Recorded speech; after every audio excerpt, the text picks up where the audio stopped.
Hola,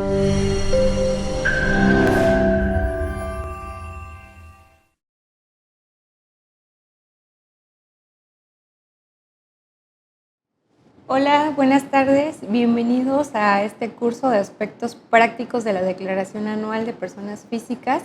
En esta ocasión tenemos al licenciado Fernando Lozano, contador y abogado. Bienvenido. En el cual vamos a estar exponiendo ambos este tema, ¿no? Sobre todo, ¿por qué? Porque como sabemos, ya estamos casi finalizando abril y nosotros tenemos que ir viendo la presentación de la declaración de las personas físicas, ¿no? Cabe hacer mención que en este caso no hubo prórroga por parte del SAT, entonces la fecha límite para presentar será el 30 de abril. En este caso todavía tenemos 10 días para presentarla y sobre todo, ¿por qué? Porque si tiene saldo a favor, vamos a ver los aspectos que tenemos que considerar, ¿no? Sobre todo las personas físicas que tienen ingresos de diferentes fuentes, ¿no? Ya sea actividad empresarial, arrendamiento, sueldos y salarios. Entonces vamos a explicarles sobre todo las obligaciones, ¿no? Desde la obligación en la que nace de nosotros como personas físicas de presentar la declaración anual, qué ingresos exentos me reconoce la ley, qué deducciones personales, qué límites tiene cada uno, qué requisitos tienen que contener las mismas y sobre todo las disposiciones generales de cada régimen, ¿no? Desde sueldos y salarios, actividad empresarial, arrendamiento, enajenación, ingresos por intereses, otros ingresos. Y vamos, por último, a ver el llenado de la declaración en el formulario que está activo ya en la página del SAT y obviamente ver un caso práctico de cómo se tendría que llenar, sobre todo para las personas que, como bien comento, necesitan o les piden forzosamente la declaración de la presentación de la declaración anual y sobre todo la solicitud del saldo a favor, ¿no? Así es, maestra. Como bien menciona, un tema bastante interesante de declaración anual, sobre todo porque pues ahora sí que con los cambios que se han presentado en el portal del SAT muchas veces genera, más allá de que el contribuyente tenga más fácil la presentación de su declaración, a veces se le complica, ¿no? Aunque vemos mucho las promociones de este gobierno en relación a que pues no necesitas un contador para presentar tus declaraciones.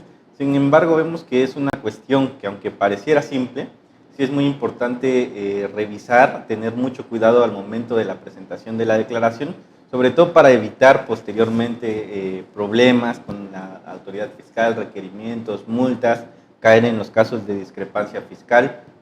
Entonces es bastante interesante y si bien es cierto que no hubo prórroga, pues recordemos que el 30 de abril cae el día sábado, entonces nos menciona el artículo, ¿no?, 12 del código que si el último día para cumplir con una obligación cayó en día inhábil, entonces se va a recorrer al día hábil siguiente. En este caso tenemos hasta el 2 de abril entonces para presentar, de mayo para presentar nuestra declaración. Ojo, no queremos decir con esto que dejen hasta el último día. Que se esperen el 2 de mayo para enviarlo. Así es, ya vemos que generalmente los últimos días las páginas del SAT están muy saturadas.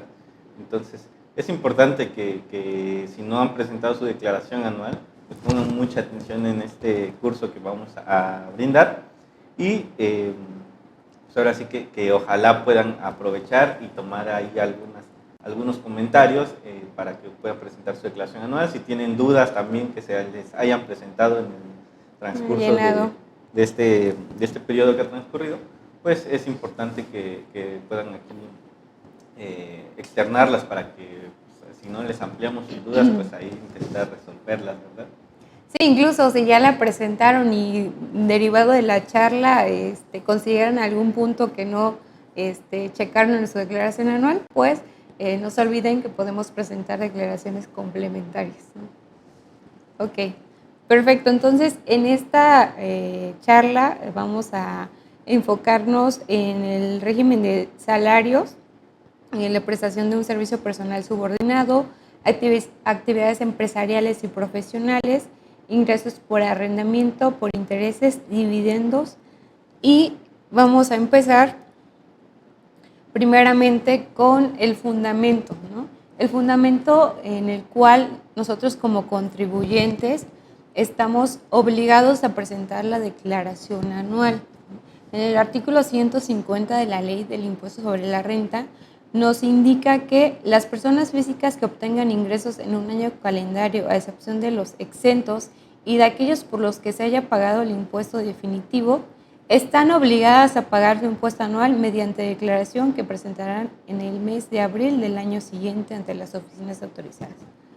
Aquí cabe hacer mención que es importante que me indica que podrán optar por no presentar la declaración anual las personas que únicamente obtengan ingresos acumulables en el ejercicio por conceptos del capítulo 1 y el capítulo 6 de este título y cuya suma no exceda de 400,000 pesos, ¿no?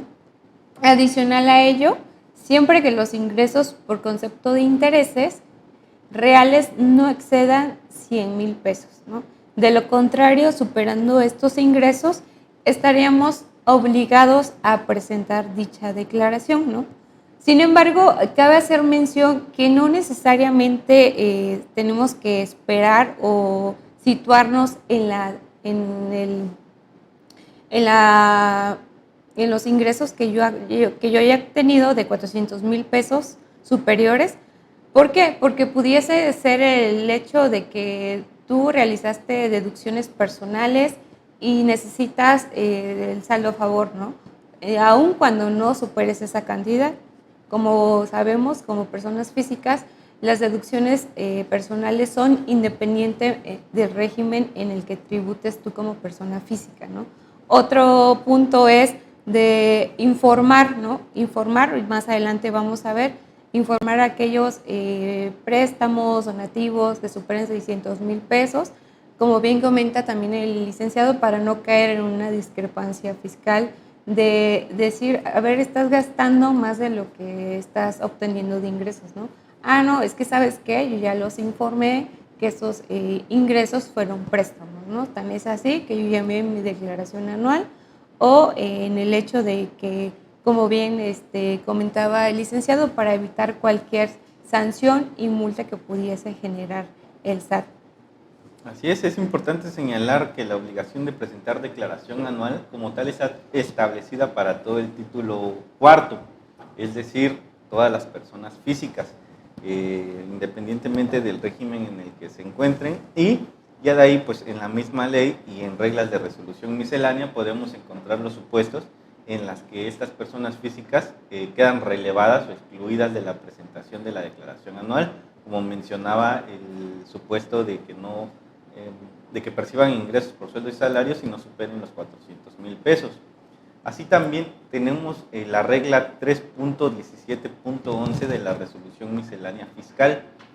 Esta regla nos establece o nos menciona a contribuyentes que quedarán relevados de la presentación de la declaración anual. Son quienes hayan obtenido ingresos exclusivamente por salarios y en general por la prestación de un servicio personal subordinado, ojo aquí, de un solo empleador, siempre que no exista ISR a cargo. Así es. Otro caso es cuando en su caso hayan obtenido ingresos por intereses nominales que no hayan excedido de 20,000 pesos en el año en que provengan de instituciones que componen el sistema financiero. Aquí, a diferencia de lo que establece la ley del impuesto sobre la renta, la ley topaba los ingresos por sueldo y salarios hasta 400,000 pesos. Aquí prácticamente te está dando la facilidad de que no importa el monto, pero que exclusivamente hayan sido por un solo patrón y que si obtuviste ingresos por intereses, estos no hayan excedido de 20,000 pesos. Además, el empleador deberá de emitir el CFDI de nómina correspondiente por la totalidad de los ingresos. Entonces, si cumplimos con estos requisitos, pues podemos estar relevados de presentar la declaración anual. Ojo, esto no quiere decir que no podamos presentarla, como bien mencionaba, si tenemos como tal un saldo a favor, podemos definitivamente presentar nuestra declaración anual. Así es. Ok. Perfecto. Aquí también, como comentaba, hay un apartado en la declaración anual en donde nos indica, tienes ingresos superiores a 600,000 pesos por concepto de préstamos, donativos o premios, nos encontraríamos obligados a informarlos, ¿no?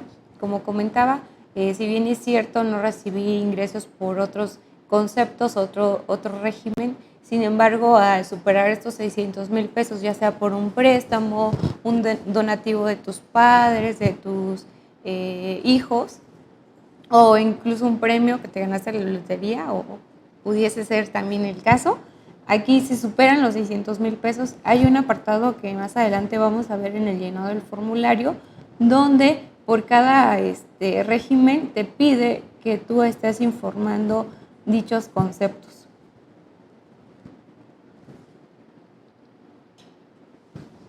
Bueno, aquí un tema bastante interesante a considerar para efectos de la presentación de la declaración anual, que es la discrepancia fiscal. El artículo 91 de la Ley de Renta nos establece que las personas físicas van a poder ser sujetos del procedimiento de discrepancia fiscal cuando el monto de las erogaciones en un año de calendario sea superior a los ingresos declarados por el contribuyente o bien a los que les hubiera correspondido declarar. Entonces hay que tener mucho cuidado, porque si nosotros estamos declarando erogaciones mayores o el SAT detecta que tenemos erogaciones mayores a nuestros ingresos, pues nos vamos a ubicar en este supuesto de discrepancia fiscal. Entonces es importante tener en consideración qué es lo que el SAT considera como erogaciones. Entonces nos menciona que pueden ser gastos, adquisiciones de bienes, y aquí depósitos en cuentas bancarias, en inversiones financieras o en tarjetas de crédito. Aquí les parecerá un poquito raro, ¿no?, que nos diga, bueno, si son erogaciones, ¿por qué me está mencionando la ley que va a considerar como tal los depósitos en cuentas bancarias? Pues esto es muy simple, porque al tener un depósito, por ejemplo, en una tarjeta de crédito, ¿no?, que es muy común, muchas veces nosotros tenemos ahora que acreditar o tenemos que tener la documentación que compruebe de dónde obtuvimos ese dinero, el cual estamos depositando a esas cuentas. Es por eso que el SAT lo considera como una erogación. Entonces nosotros, para efectos de desvirtuar este supuesto de discrepancia fiscal, pues tenemos que acreditarle al SAT que el depósito que está reflejado en nuestras cuentas bancarias, ya sea de inversión, de tarjetas de crédito, pues no corresponde como tal a ingresos acumulables o que tiene su procedencia en una actividad que ya pagó impuestos, que ya grabó este impuesto a la renta, que es exento en su caso.